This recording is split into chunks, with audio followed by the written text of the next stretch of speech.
Vreau să vă prezint noul sistem motorizat cu lumină ambientală inclusă. Practic nu mai avem nevoie de bandă LED în scafă. Șinele pot fi acționate atât manual, prin simpla tragere a materialului, cât și din telecomandă.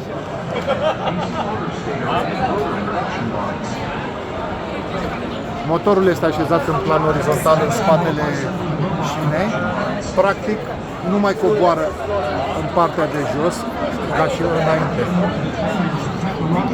După cum puteți vedea, avem o bandă LED în partea de sus a șinei,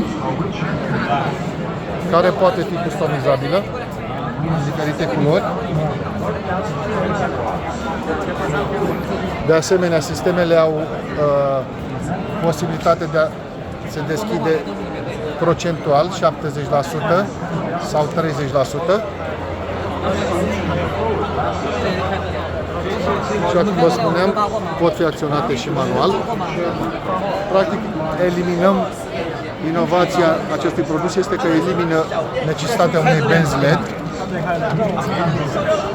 în scafă, scutind foarte mult spațiu în acest fel. Iar motorul nu mai vine aliniat în partea de jos, ci în partea orizontală este ascuns în spatele șinei.